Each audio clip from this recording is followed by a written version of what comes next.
Hey, this is James O'Neill. Oil prices fell below $100 per barrel on May 7th, with Brent crude dropping more than 4% amid renewed optimism that the United States and Iran may reach a peace agreement.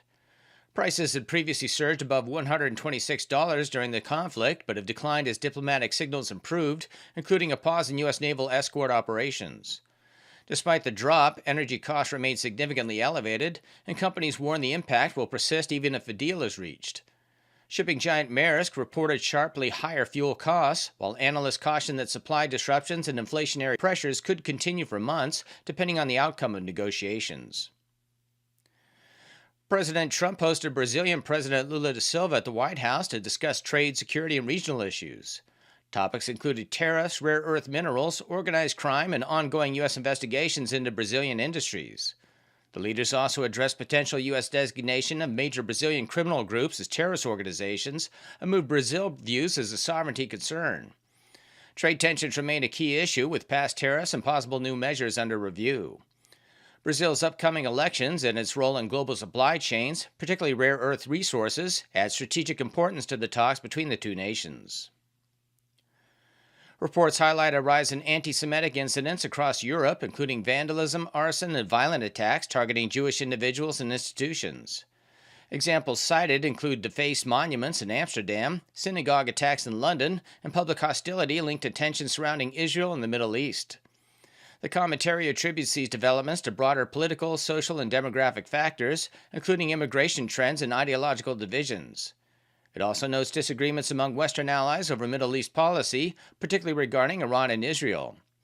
The situation has prompted concern about increasing tensions and security challenges facing Jewish communities across the continent. Nearly 200,000 migrants have crossed the English Channel into the UK in small boats over the past 8 years, according to Home Office data, with most arrivals occurring in the last 5 years. Recent crossings pushed the total close to 200,000, while fewer than 4% have been deported. Many migrants claim asylum upon arrival, limiting removals. The situation has strained government resources, including housing migrants and hotels, and sparked public concern and protests. Critics argue policies have been ineffective, while the government has proposed relocating migrants into private housing and reforming the system. A retired pastor, Clive Johnston, was convicted of breaching Northern Ireland's abortion buffer zone law after delivering an open-air sermon near Causeway Hospital in 2024. Authorities said his presence within the designated safe access zone could influence individuals accessing abortion services, even though he stated the sermon made no reference to abortion. Where you can be prosecuted and convicted simply for preaching the gospel. If someone is out there causing trouble, stirring up violence, harassing or verbally attacking people, then absolutely go ahead and prosecute them. But I wasn't doing any of those things, as the police video shows. Australia will require gas producers to reserve 20% of their output for the domestic market starting next year, under a policy announced by Energy Minister Chris Bowen. The measure applies to new contracts and aims to increase local supply, reduce prices, and ensure energy security without affecting existing agreements. So this is an important policy that gets the balance right. It applies to prospective contracts and the spot market. We will not disturb any existing contracts. We have consulted closely and worked closely with trading partners to ensure that it's well understood around the world that Australia will always be a reliable supplier of energy, but will be a reliable supplier of energy with Australian needs being catered for and Australian needs being met. This has been James O'Neill for The World Today. Now the protagonists. Our mission at Pets of the Homeless is really simple, and that's to keep vulnerable people and their pets together when they're going through a tough time. Back in 2015, Pets of the Homeless started with a 20-kilo bag of dog food, made it into small packs, put it in a suitcase, and it was just me walking down the streets of Melbourne. One woman on a mission to make a difference. I would share the story on social media. We've just hit 100,000 meals distributed today. And the community really responded positively, and it just grew from there.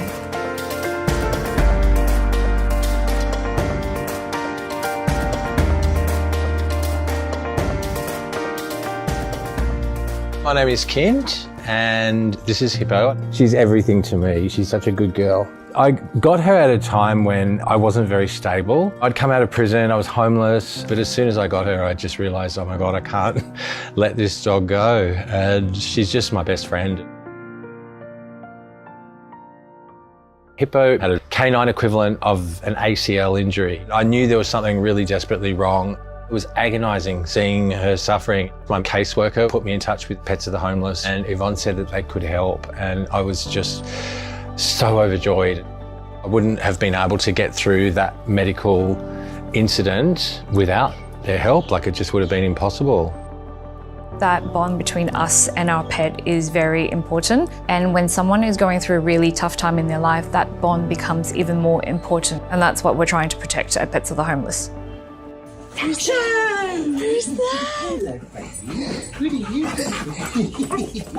My favourite quote is, "I always wondered why somebody doesn't do something about that. Then I realised I was somebody." My intention wasn't to actually start a charity. It was to help. It was just putting one foot in front of another, and that's how we got to where we are today.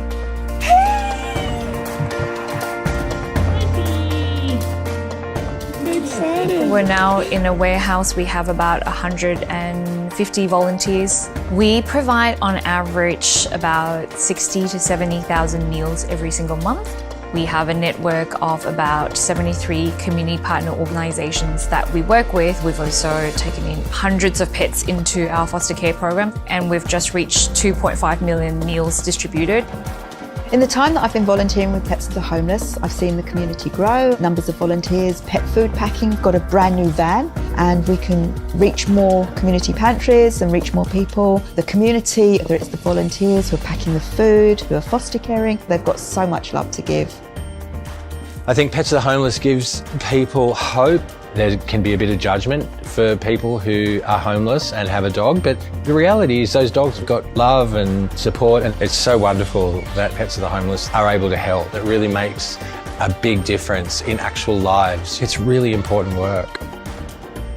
To the people who have supported Pets of the Homeless over the last 10 years, thank you from the bottom of my heart. There's so many kind people out there, and I'm just grateful for all of them.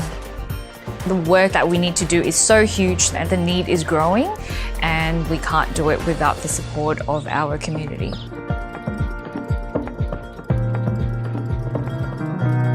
Makers are facing more travel.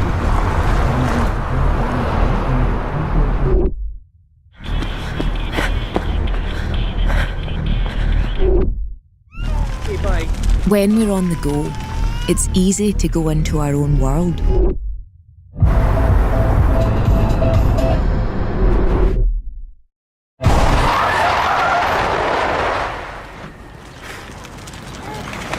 Keep your mind on the road. Our beautiful world is changing, withering, dying by the hands of those who don't value nature, even though we all depend on it for life itself. But there is hope. Together with caring friends, the Nature Conservancy can restore our lands, heal our waters, and save our wildlife with big solutions only nature can provide. But every day we lose more of the places we love, and we urgently need to save endangered lands, waters, and wild species. The actions we take today will determine the tomorrow we leave to our children and grandchildren. The water they drink, the air they breathe, the beauty they experience.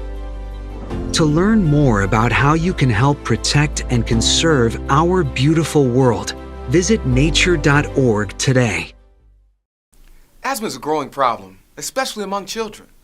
Asthma affects the quality of life for millions like me every single day. My name is Chris Draft, and I have asthma. And I've spent more than a decade in the NFL tackling asthma on and off the field. Join me in the EPA in helping people control their asthma. Asthma is a lung condition that can be controlled through medication and by avoiding things that can make it worse. 3 steps are the solution to controlling asthma. Step 1, talk to a doctor. Step 2, make a plan. And step 3, get rid of things that can make it worse. Asthma can be tackled. For more information on asthma, log on to epa.gov/asthma. We're today's News Talk, the world today.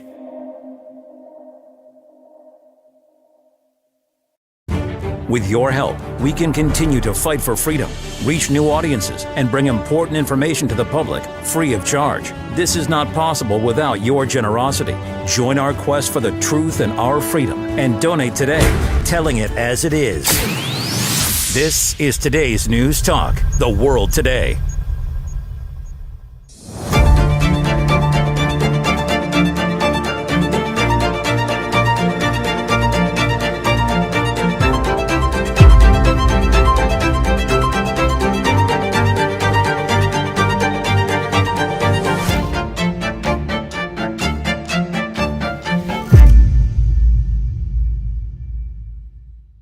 And welcome to the Protagonists on the World Today. Nice to have your company. It cannot be denied that many in Australia are doing it tough. We have a housing crisis with most unable to pay the highly inflated prices that are boosted by policy measures offered at election time. Bag of gold, give us your vote, give us more money. Oh, we forgot about all that. It happens at all elections. Look at the UK. I'm sure they're offering Buckingham Palace to David Atherton. We'll find out if that's the truth. Maybe not. But 32% of Australian households are renters who face rising rents in both capital cities and regions where supply of housing is inadequate. Our cities suffer from traffic congestion and poor infrastructure. Healthcare services are woefully inadequate, particularly in regional areas. It's absolutely disgusting. So I have to ask you this. Is it reasonable to ask why our governments are compounding these problems by importing a rising number of immigrants? The Australian Bureau of Stats shows a staggering 1,154,000 permanent and long-term arrivals to Australia over the year to February 2026. Now, in 2026, we are seeing the highest levels of arrivals on record in 50 years, since 1976. Tony Burke, Minister for Home Affairs, says that immigration is the solution to the housing crisis and not the problem.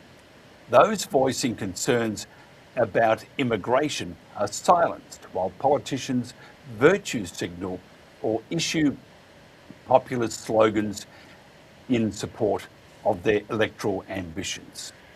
Look at Tony Burke. You don't have to. Make the weekend a good one.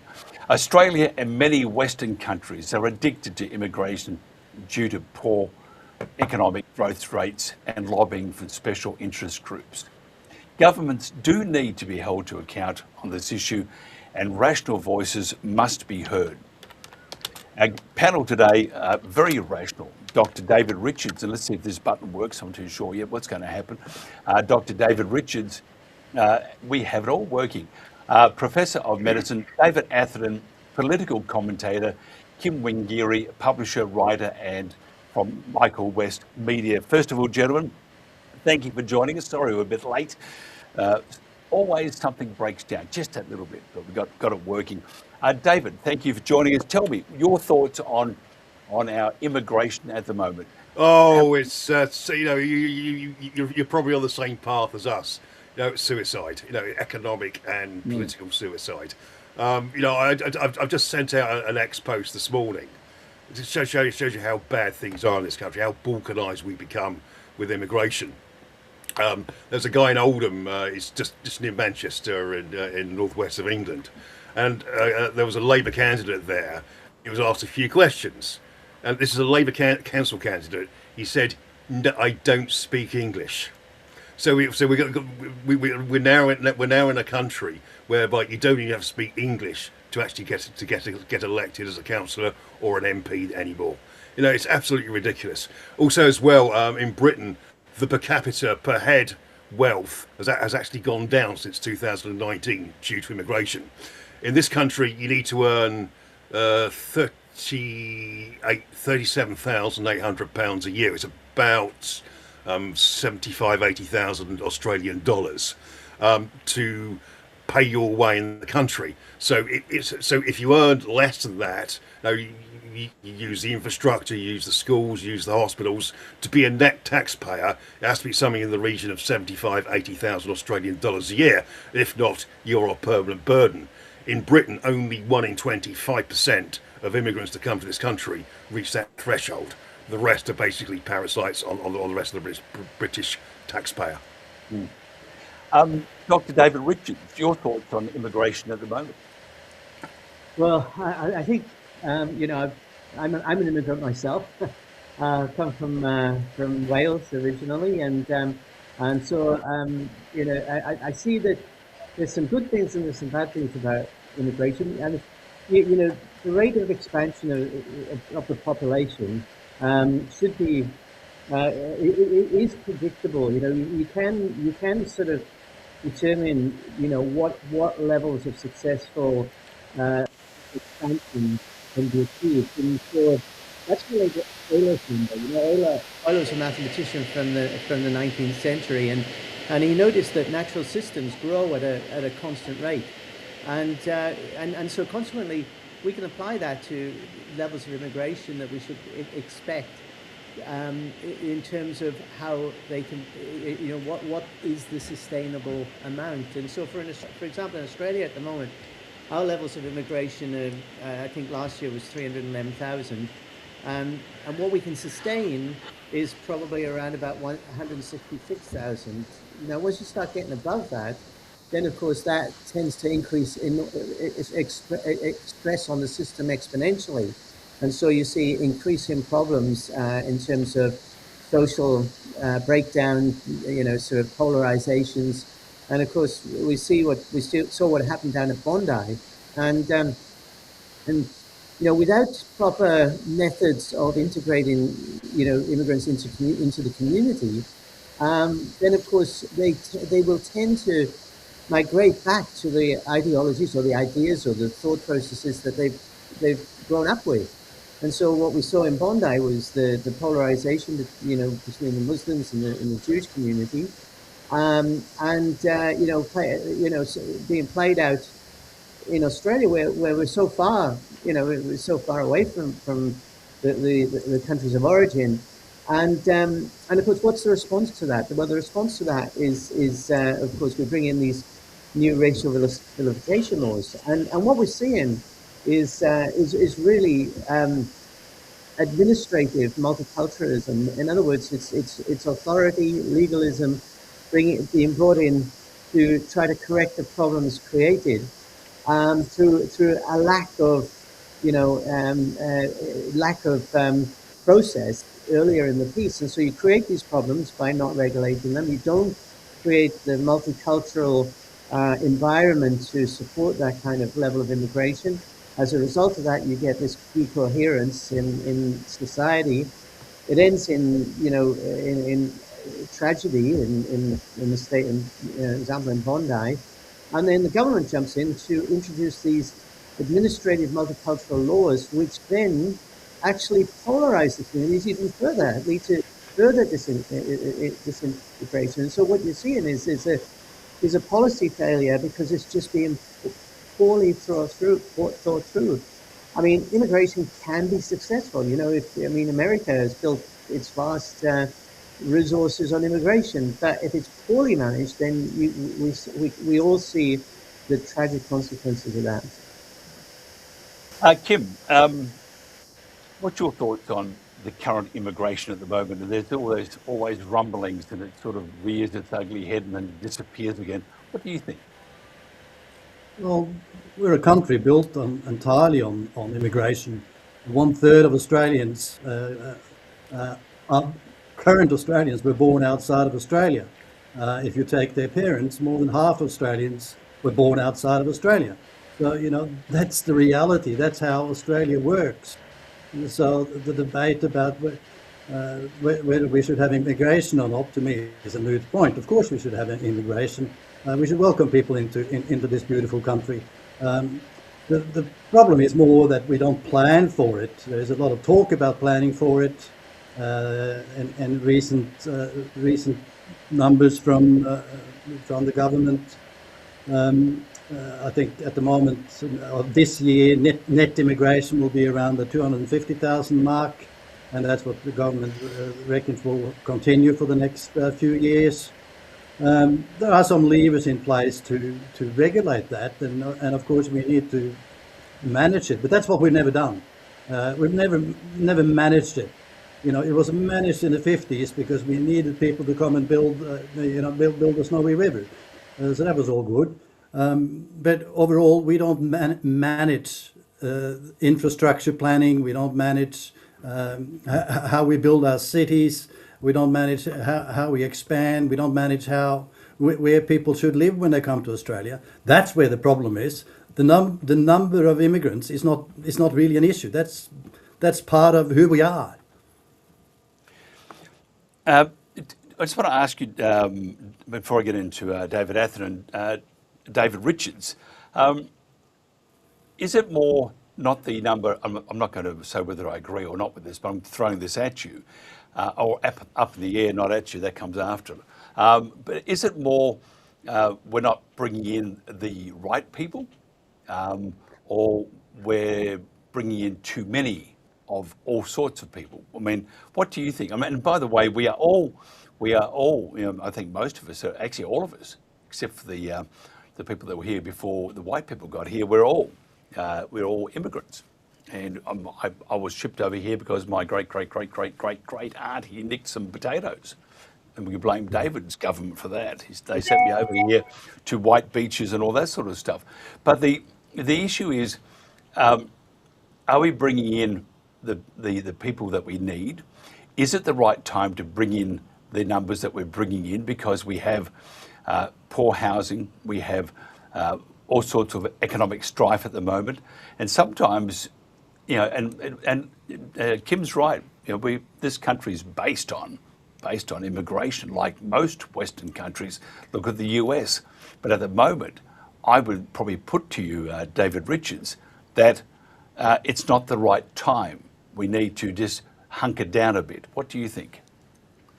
Well, you see, I think governments can use immigration to solve some of their economic problems. David described that the GDP per capita in the UK has been falling because of immigration, and of course that's true. But of course the headline GDP will actually be increasing because there's more people, there's more productivity because of the numbers there, and so governments can massage figures. They can hide economic failures through immigration.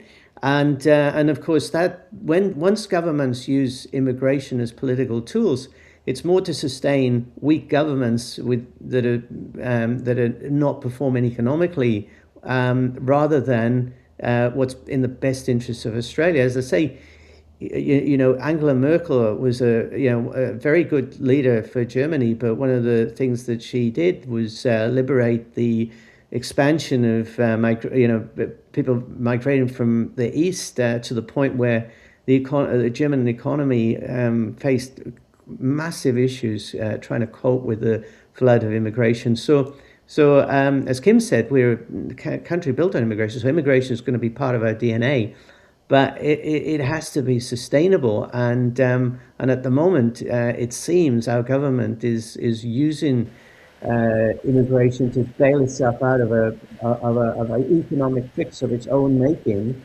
and the result of that is that it can inevitably lead to social lack of social cohesion.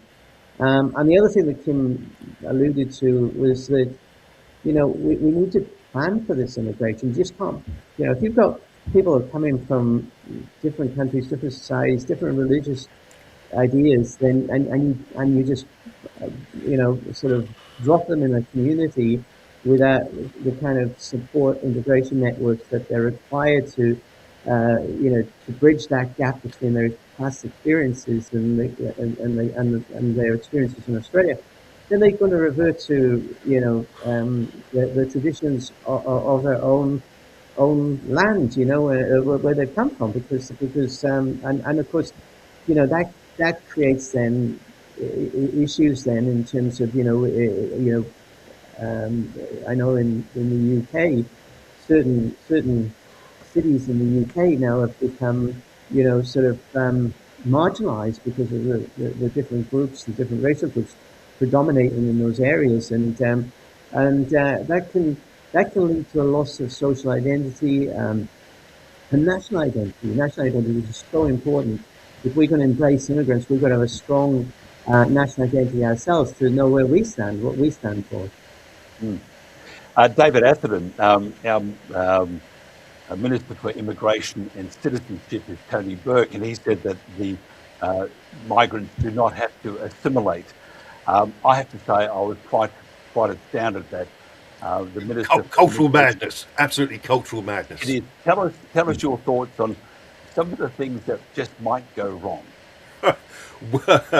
Right, 7/7, when 38 people were killed by terrorists. And in fact, they were actually, all three of them were actually British born, but they were all Pakistani Muslims in background. Also, the other thing is, in the last 30 years, 500,000 mainly white working class girls have been raped and abused by mainly Pakistani Muslim and Muslim men. 95% of the rapists were Muslims. This is a culture that has no regard for women, has no regard for particularly Jews as well. And as I say, it will just end up with balkanisation. If I just go back to one very brief point that David Richards made about the migrants that came into Germany from 2015 onwards. 65%.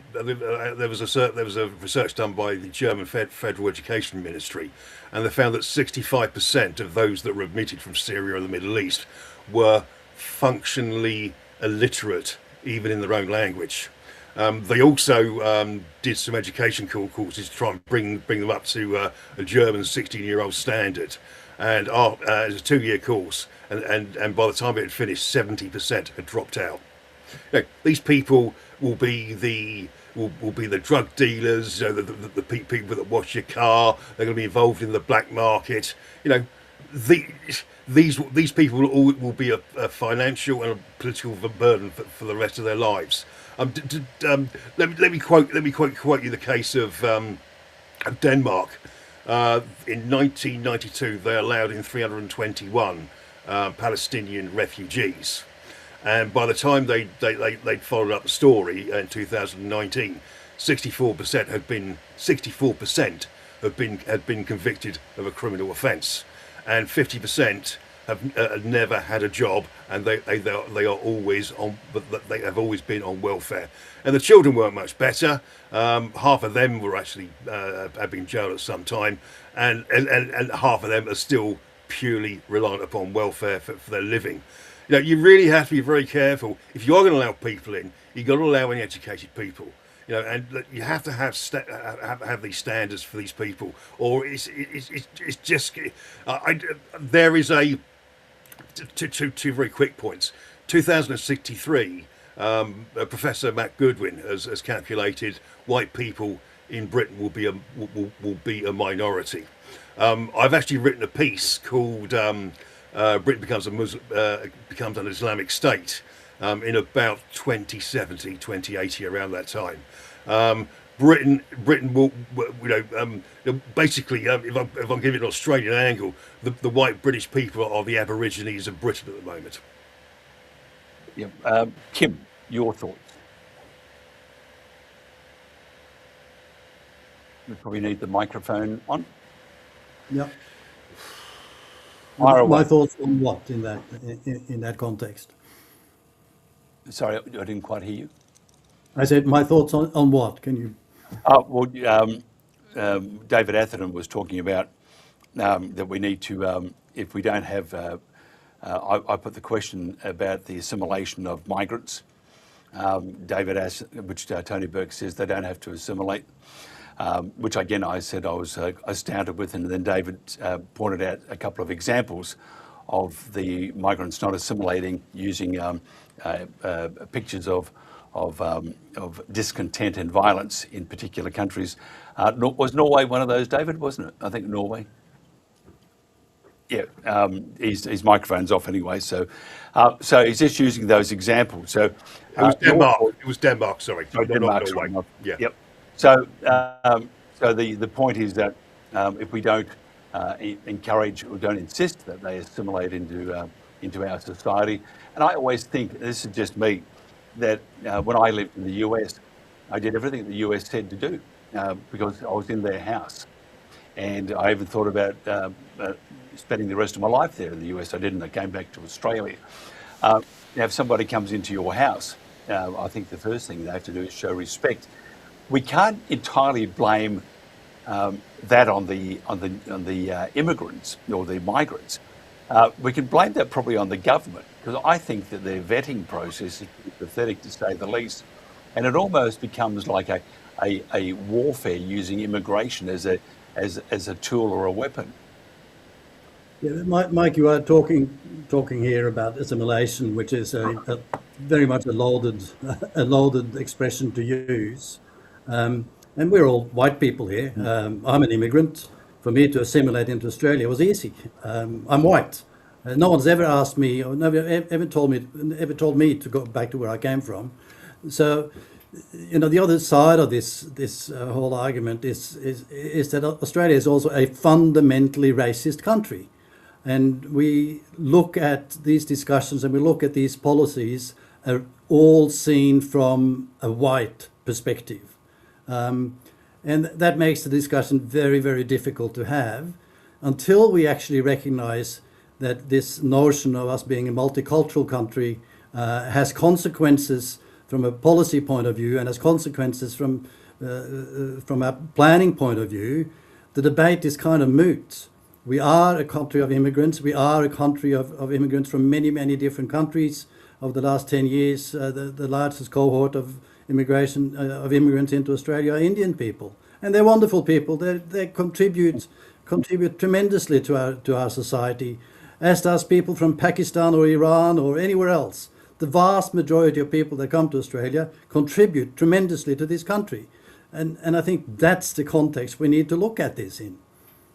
Yeah, I agree with you also, but sometimes you need to just plug the hole just for a while, and that's a bad term to use, by the way, because we have issues. After COVID, things just went nuts. I mean, supply, the availability of housing and so forth. So what you have is what we're having in the UK, is that you have people find it very hard to find a place to live. And in the UK, many of the citizens have been ousted to make way for the new arrivals.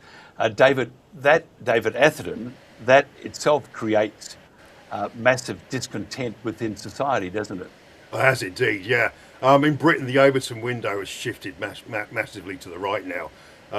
What I mean by the Overton window is what is allowed to be discussed, what is allowed to be talked about as an immigration policy. People in this country are now openly talking about re-migration, deporting the illegals, and vigorous voluntary repatriation on the rest of the people in this country.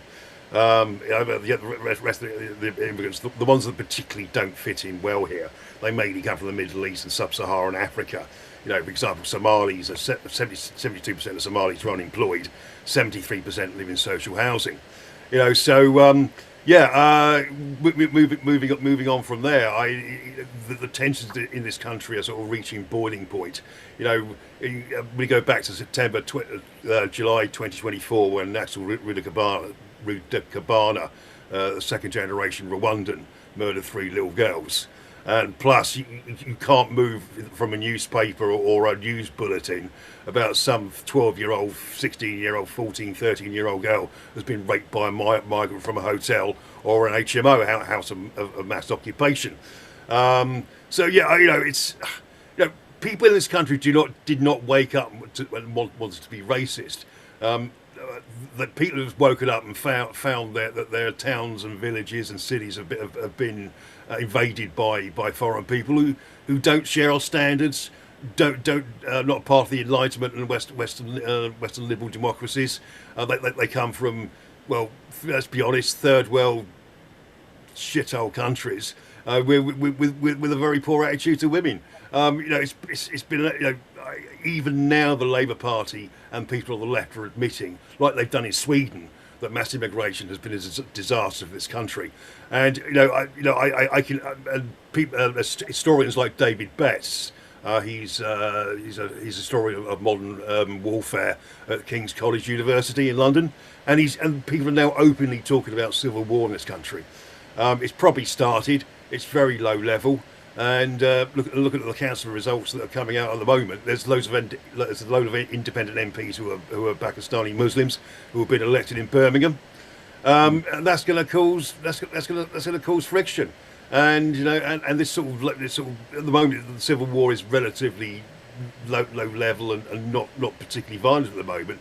But people are sort of setting up the barriers and the barricades, and setting up their cultural redoubts, and it'll only take a major terrorist attack like 7/7, 9/11, and I'm pretty sure this country will kick off very badly. Yeah, I think you're probably right there too. Kim, this is directed at Dr. David Richards, but Kim mentioned that he said Australia is a racist country. And I was thinking about that just the last couple of minutes. I don't think we are, but I don't say that with entire certainty. And if you wind the clock back a few years, we did have an attitude towards, but then again, I think we didn't have that attitude. I mean, when I grew up in an area that was surrounded by Greeks, Turks, Italians, anybody, and it got on magnificently. Everybody, it was just like a normal community. No one worried about the colour of the skin, the ethnicity, nothing like that at all. But then I do recall, if you go back further into Australia, into some of the parts of the bush, it was at times fairly blunt, to say the least. But I don't think we are a racist country. I think David Richards, I think we need to, me personally, if I go to another country, I show respect.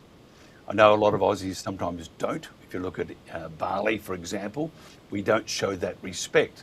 But if you go into someone's house, you need to show that respect, and they deserve to receive that respect.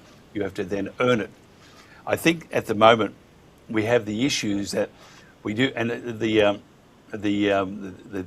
elephant in the room. If you look at a lot of the violence, it is, and I'll say it. It is certain communities from faraway places, not those that have moved here. It's their children. So immigration itself, Kim, you're right. It's an important part of growing a country. At the moment, we've got nowhere to live. So therefore we put a curb on it just to make sure that we can get our backyard in order. But we have the highlights of all the, David Richards, all the crime that's happening, the enormous amount of crime. And it does show you that the immigrants or their children, not the immigrants, but their children are the ones that are creating the crime and creating the unrest and therefore the bias towards that particular race of people. Is that, David Richards, is that me or them being racist, saying that these Somalians, these people from other parts of Africa are creating crime? And white people create crime too. But the rampaging of these teenagers, the threats with the machetes, which is African and which is Middle Eastern, and the bins in Melbourne to put your machete in, be an honest attacker, put your machete in there and don't chop anyone into bits. This itself is stoking the bias against immigration, besides all the other economic issues. What's your thoughts on that, David Richards? Well, I arrived in Australia 35 years ago, and one of the things that really impressed me, Mike, was it was on Australia Day, and this is a dirty word in Australia now to use the word Australia Day, but on Australia Day, one of the things that really impressed me is that we had a great display of multiculturalism. On that day, we would have people from all over the world with their cooking and their dance and their costumes and all the rest of it. And that was a huge celebration of humanity, and I thought that was wonderful. And I think I think that there's obviously in any society there's always going to be racist elements, but I think that sense of racism, I think it's the same throughout the world. I think it's just there's always going to be a small percentage of humans. I think we're all alike. I think whether we come from whichever country we come from, whichever area we come from, we all have a fairly constant percentage of people who are going to be suspicious, paranoid, or nervous about people that they're not familiar with, and that's human nature. There's been studies done on this. There's been studies showing that about 20% of the population, 10 to 20% of the population, display naturally paranoid tendencies. They will see a neutral situation. They will regard it as a fearful threat. And I think that's the basis of these reactions towards that. But I don't, I've lived in the UK, I've lived in New Zealand, I've lived in Australia, and I don't think that the people I've met through this country are any different. I think that fundamentally all people are the same, and I think that I think with immigration, obviously there has to be limits on it. I mean, if immigration per se did no harm, then why do we have borders at all? There'd be no point in having borders. We have borders to preserve cultural identity and to protect our communities, and also to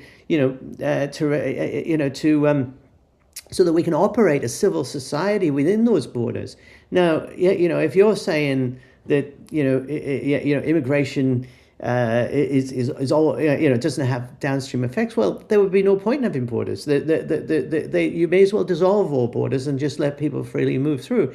And it doesn't take a lot of imagination to understand if we did that, there would be chaos. That every country would experience enormous stress on the system. So the containment, if you like, that exists for very good reasons, because basically it helps to maintain and preserve national identities, and within that toleration you can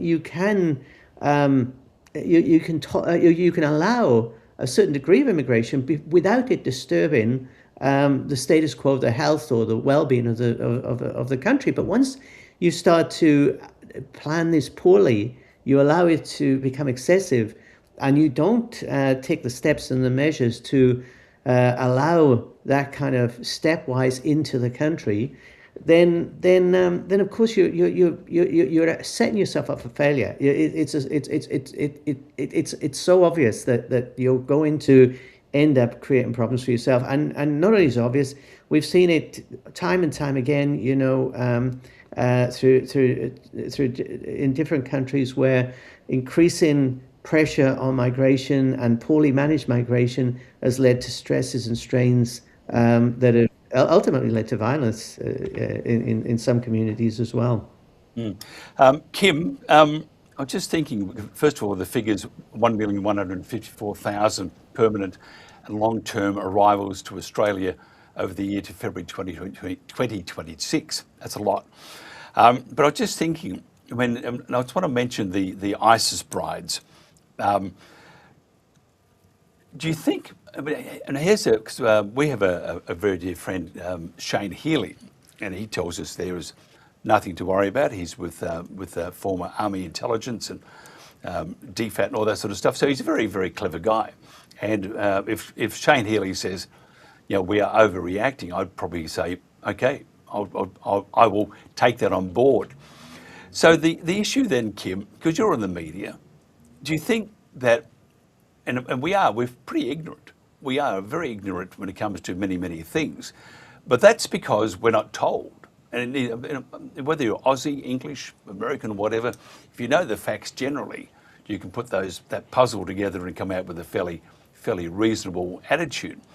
So the information that we're getting, it's they're bad, they're awful, we're going to do that, all that sort of crap. So perhaps the ignorance that we're showing and misinformed, I think that is the media's fault, and the government leaking a bit here and a bit there. It doesn't actually adhere to good decision making. So Kim, can you just tell me your thoughts then on the media's role in, I would say, distorting many of the facts when it comes to immigration to Australia, using the ISIS brides as an example? Absolutely, Mike. The media has a lot to answer for in this. And I've obviously, coming from the independent media side, I'd say primarily the mainstream media, in the way they amplify everything and simplify and amplify everything. And coming back to David Richards' point there about trying to control the migration, and absolutely it's true. And what's also true is that all countries have elements of racism too. I live in Indonesia for 7 years, and of course, I assimilate only up to a point because I'm white, and I'm not going to blame Indonesia for that. But you can only assimilate to a certain point. But to answer your question around the media, I think that is a main part of the issue, because everything is simplified, as I said before. And a very good example of that, the whole migration debate is a very good example of that, because it gets down to this very simple soundbite that everything is the fault of migrants.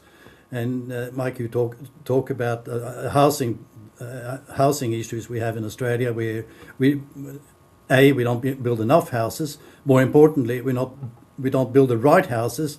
And number three, we don't build the right houses in the right places because we don't plan our infrastructure properly. So, but all of that then gets blamed on migration. One day gets blamed on students, which is a very, very important part of our higher education industry in particular, of foreign students coming to Australia, which make up a big part of that number. But it's a great example of where the media just simplifies and amplifies, and it's very easy to blame migrants. And of course, coming back to my point about racism, it's actually not migrants that are being blamed, it's non-white migrants that are being blamed. Us white people, we're not blamed. We don't get blamed for anything. So media has a lot to answer for. And as part of the political bubble, where everything gets sort of condensed into short little sound bites, that enables someone like Pauline Hanson to now get up towards 30% of voters, based on very little policy about anything, but about blaming migrants for everything. I think the Pauline Hanson thing is very interesting, but she is resonating with a great number of Australians. I don't know whether I'd go, Kim, down the path of saying that she's appealing to those with racist views. What I'm thinking is she's appealing to most people that are tired of the current governments and the way they're doing things. And no, sorry, let me just clarify that. I'm not saying that, but it's a simplification of a message that just resonates. It's a message, like you're saying, Mike, that yes, there's a cost of living crisis, there is a housing crisis, and all the word crisis works great in a headline. So whether it is what's a crisis and what's a problem or what's a challenge, but it always on a headline it's a crisis. So I'm not suggesting that that's all about racism, but it is about simplifying complex issues, and the mainstream media is not helping in informing us of what those issues actually are. But that also then becomes part of the bonfire, doesn't it? They're pouring fuel on that. So, David Atherton, can I ask you, because the UK, it's in a terrible state. Yes.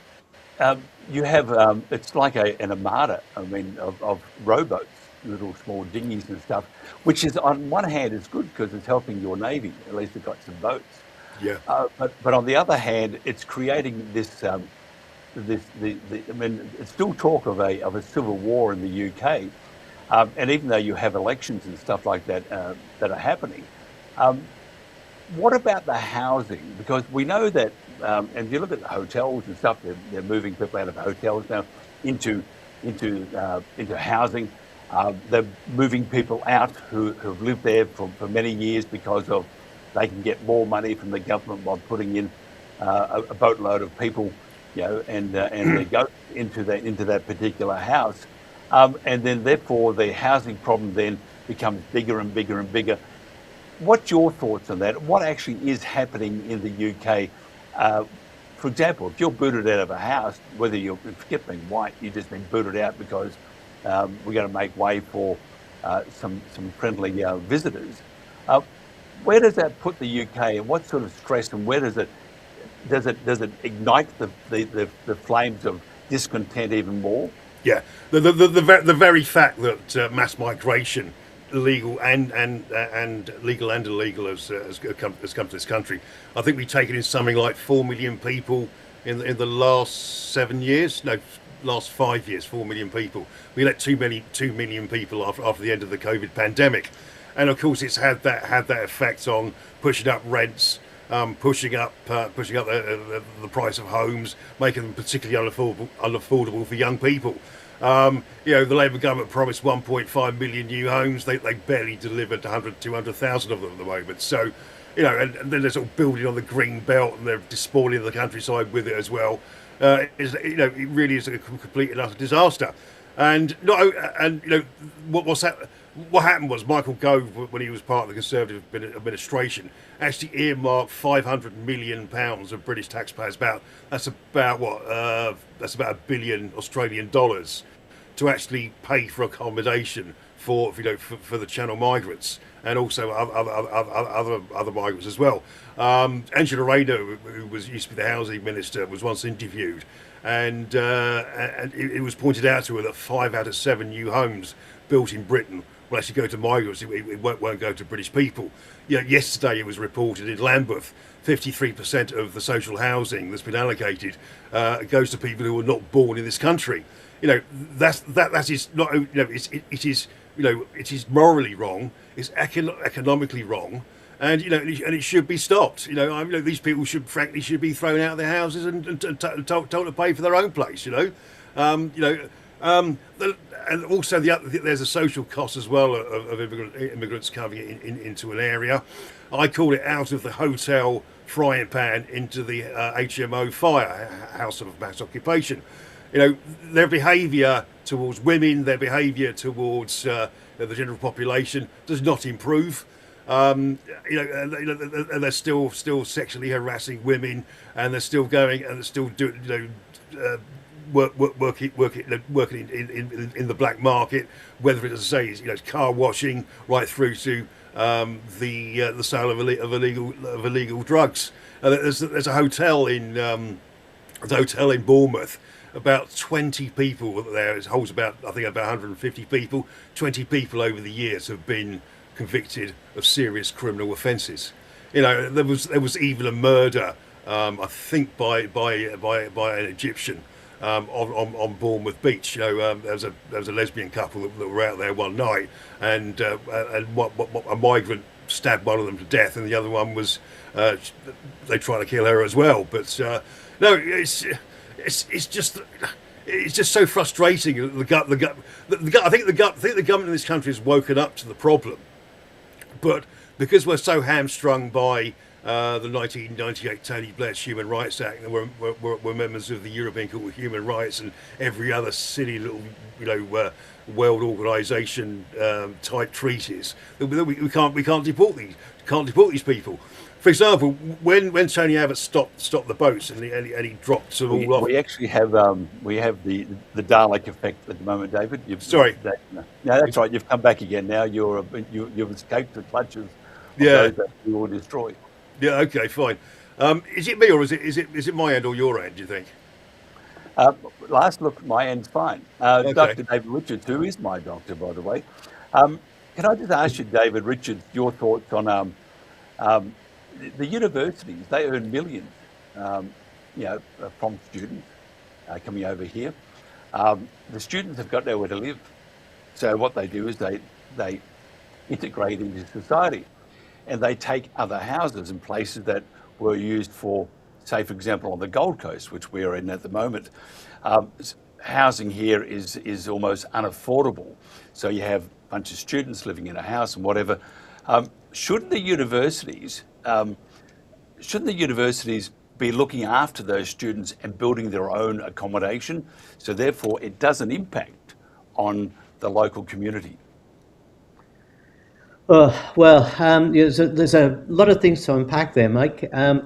Look, I think, and I have to say I haven't researched this in great depth, but my suspicion is there's been a massive spike in house prices in Australia. And my suspicion is it's actually driven by BlackRock and Vanguard, these investment companies, that they've increased their presence in the Australian market, and they are probably the biggest agents in terms of driving up house prices. So I don't think, I mean, I'd have to run the numbers, but I don't think it's the universities that are creating student pressures on housing. It's not my perception. But I haven't, as I say, I hadn't prepared for that question, so I'm prepared to be wrong on that as well. But David, sorry, I don't mean to butt in. You'll probably do an exam on me next time and just get me back. But I'm just thinking, though, that if we have, we have thousands, hundreds of thousands of students on the Gold Coast, international students. Just common maths would say, common sense, would say that if we have such high demand and limited supply, it will push up the price of housing, and also push up the supply of housing if you have too many moving into an area. And that's the point I was making. Surely the universities should be responsible for building their own accommodation. There's a great way of raising revenue, first of all, but building their own accommodation for the students so it has less of an impact on that local community. Well, I think the immigration numbers themselves also add to the price of houses. I mean, 311. My reading from the ABS statistics was 311,000 last year. That's a huge increase. That's 3 times as many that the increase in population from migration was 3 times higher than the natural increase in population. So, so that's a huge amount. Now, I'm not sure that that's what you're saying is correct, Mike, because I'll tell you what. One observation is that the massive rise in house prices occurred during lockdowns, and during that period, the universities weren't getting a large number of students from overseas. Quite the contrary. That put a dampener on their work. I mean, having said that, I've not, Australian universities exploit, the way that they've change the syllabus to give these degrees out, and the way that's a whole topic in itself, the Australian universities, because that they are in crisis at the moment. But I think the contributions of students in I mean, if you take the Gold Coast, for example, where I live, the Gold Coast, most of the migration has come from Sydney and Melbourne. And we've had a huge influx. Now, that was a direct result of extreme lockdown policies by those state governors, state premiers. So, particularly Dan Andrews, and it decimated industry in Melbourne, or business in Melbourne. And so we've had a massive influx of population to the Gold Coast. The Gold Coast population's gone up by about 60% in just a very short period of time. And of course, that's driven prices up on the Gold Coast enormously. And when you combine that then with unfettered levels of immigration from overseas, again, we keep coming back to the same thing. It's bad politics. It was bad politics by Dan Andrews in Victoria, and now it's bad politics by Albanese, who's using immigration to try to get himself out of a economic mess that he's created by bad economic policies, through bad economic policies. So there is a lot of political manipulation going on here behind the scenes, and I think that, personally, but I haven't run the numbers, so I couldn't tell you accurately, but I personally think the student numbers are probably only a very small contribution to that. Yeah, I'm just reading here, the Gold Coast is experiencing a critical housing shortage, requiring over 6,500 new homes annually. In fact, the council says in the next couple of years we need 1 million to meet the high interstate migration demand, but averaging only about 5,000 approvals. So we're behind the 8 ball, but it's millions that they've said that they need. The point I'm making is that the immigration policies we have, by bringing in 1.154 million new immigrants or or long-term stayers for 1 year. If you're looking at the Gold Coast as an example, our supply is not meeting demand, and that alone would push up the stress on communities.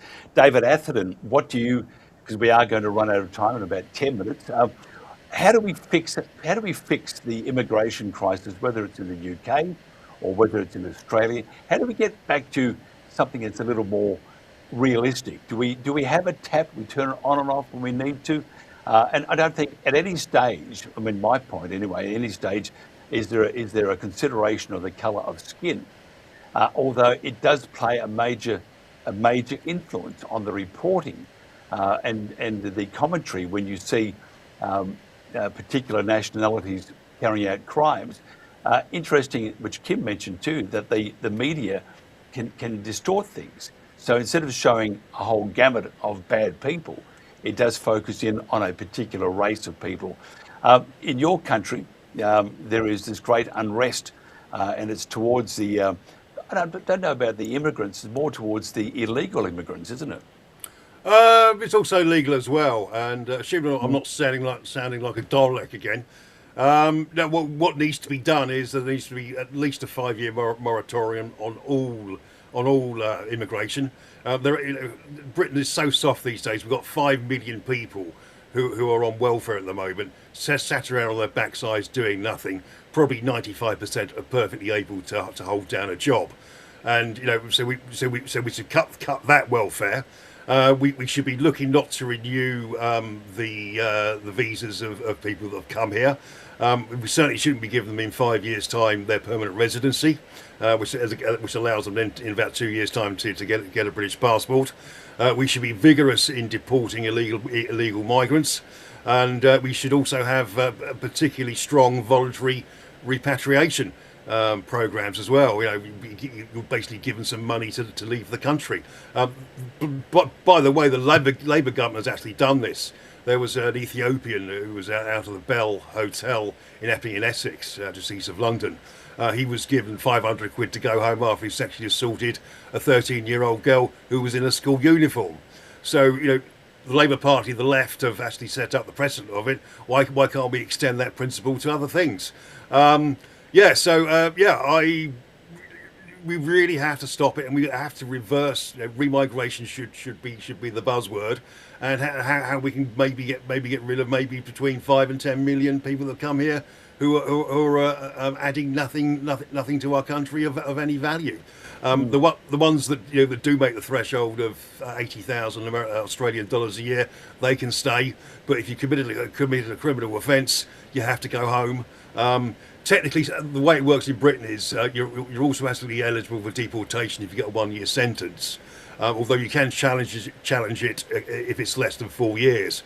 And unfortunately, the European Court of Human Rights has found in these people time and time again, even though we're rapists and drug dealers and people like that, they have to go. I think I think even the left, even the liberals in this country have finally, the pennies dropped with them that immigration isn't as great as it could be, and they are coming to the party. For example, the Labour Party have reduced annual immigration down from last year I think it was 600,000 net to 200,000 net in the last calendar year. So politicians in this country might be getting the message. I don't know, Kim, if they are in this country, and it's part of their political armoury, I think, immigration at the moment. And it's by the way, it's not just this government, the federal government. It applies to all governments. I just want to go one more. Somebody sent me a quick note on chat that listening. They said, look, it's the cost of housing. It's the rents that are the problem, because people they're coming out here to. Most haven't got the money to buy a new house. They haven't got the money. If they're here for a few years, they can't buy a new house. But those that need to rent, and there's a great lack of supply for that. And when you increase immigration to, as I said before, last year, 1 year, 1.154 million, that's a lot of people for a fairly still small country population-wise. Kim, Many would say vote the government out, get a new government. It's still the same. So we're just changing the faces, but still the problem will remain. Two things. How do we fix the immigration problem at the moment? Because there are too many coming in and there's nowhere for them to live, and that creates the dissent and the lack of harmony in the community. And secondly thing is, do we actually bring in better? I mean, if I look at the days of Italians and the Greeks and the Turks and stuff, just integrated so well. Nowadays, we have the Tony Burke saying, basically, you don't have to assimilate or integrate into society. You can have your own little conclave. Do we need to sort of get things back into order? Say we can't bring certain people in, and no matter how sorry we feel for them, or do we just ramp up what we're doing, or do we plug it up? What do you think? I mean, because it's a very complex problem, and for us to decide in 1 hour or come up with a solution is just not going to happen. We're just sharing ideas. What's your thoughts? Well, you're absolutely right. These are complex structural problems that have been building up over decades, many, many decades, when we talk about housing, for instance. But just also quickly to clarify that the net migration number is what we really need to talk about in terms of policy and planning. The net migration number, I think David mentioned last year was about 310,000. This year it's apparently about 260,000. We obviously don't quite know yet when we're talking about our financial year. But there's and also then to kind of partly to answer your question you mentioned before about universities building student accommodation. And I think that's a really good idea. But that's the gist of it. We don't build the houses that we need to build in the places that we should be building them. And that's the gist of it. And that's not fixed overnight. And it's certainly not fixed by artificially curbing immigration. That's not where the problem is. The problem is long-term policy of making real changes. And a good example is last year or 2 years ago, the particular abbreviation eludes me at the moment, but the government announced this plan for building 1.2 million additional dwellings, public housing dwellings. And I think so far they built 60,000, if that. And there's no way with the current policy settings that that's actually going to happen. So again, we come back to this short-termism around policy, around politics, that everything is just looked at in isolation and from a party political point of view okay, the next election is 2 years away. Let's think about what we need to say so that we get re-elected.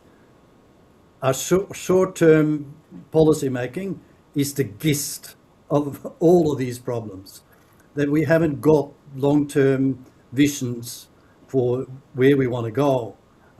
And so we all run around and do stopgap measures and say all the right things and do very little of the right things. We're going to wrap it up. I just want to get your thoughts. David Richards, the immigration problem, in your words, what is the problem? Poor politics, poor political management. That's the problem. And I think that if your government is not on the ball and is distracted on minor issues, more concerned about their appearance in social media, then basically they drop the ball. They basically dropped the ball, and now they're using immigration as a tool to get themselves out of an economic mess of their own creation. And I mean, we're still I go back to COVID. What happened in Victoria was disastrous, and you cannot, a country can't afford those kind of economic hits and expect not to suffer consequences, and that's definitely a big factor. But I'll just tell you a little bit of history, Mike. There was in Wales we did have a bit of a problem with the English coming down and buying all our cottages. So we found a solution. All the road signs were converted to Welsh, and we burnt their cottages, and that stopped them. And you and because you're Welsh, you were singing out of tune, and that was terrorism at its worst. That's right. David Atherton, tell me, what is? I mean, we talk about the immigration problem. What is the problem? The problem is economic. It's political. It's the difference between, should we say, something like American and current British immigration is when all the Europeans went over to America in the 19th century, there was no welfare. There was no government assistance. It was sink or swim. Now, I'd be a little bit more open to open borders. Like the UAE is a really great example of open borders working very well. There is no, you can literally pick up a passport, go to the UAE, United Arab Emirates, Dubai, or wherever it is, Abu Dhabi, and you can set up a business. You can work there legally, don't have to pay any income tax. But there's no welfare. If you fall ill, you're going to have to pay for your own medical treatment. If not, you're going to have to fly home. And if you don't make any money, you're going to have to come home again. Back to Britain. But unfortunately, Milton Friedman, the economist, described this. You have the choice of open borders and no welfare, or if you have a welfare system, you've got to have closed borders and be very, very, very, very aggressive about it. Now, I just think we in the Western world are, I think it was Gad Saad coined the phrase, suicidal empathy. We in the West will lose our culture. We will lose our economic value and everything else that goes with it, with mass immigration. If it's a slow rate where people do assimilate, no problems. But the point is people in this country don't want it, and we voted against it. We've talked against it as well, but we've been ignored. And the state has rubbed our noses in it. This is why today we're having seismic changes in our election. Apparently, the reform candidates who promised a very strict and very tough immigration policy are winning seat after seat after seat, and the losers are the Labour and the Conservative parties because they defied us. And so, I can finally see some hope in this country. And Kim, finally, what is the immigration problem? We don't have an immigration problem in Australia. We have a lot of issues, structural issues. We have a problem of lack of planning, fundamental lack of planning at almost every level of government. But if we say we have an immigration problem in Australia, then we have a problem with Australia. I don't have a problem with Australia. I love living in this country. So I think the problem is it's incorrectly positioned. Yeah, I think again, it's too short. We must do this. We had a discussion the other night too. It was just last night, in fact, about financials and banks. So we're going to do another one. We should do this too because it's too short. Dr. David Richards, Professor of Medicine. If somebody wants to find out more about you, how do they do that? Well, our organisation is Australian Science and Freedom. ASF.org, and we always welcome new members. Yep. And they will find you at the local choir singing your. No, they won't.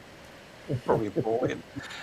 David Atherton, we know it would fall in if you went into a church, but where else can they find you? Okay, right. I've got a very simple. X sent me through a new username. I'm simply on X. Dave Atherton. I've lost the 20, so it's purely my name these days. Whoa, that's fantastic. And Kim, how do they find more about you?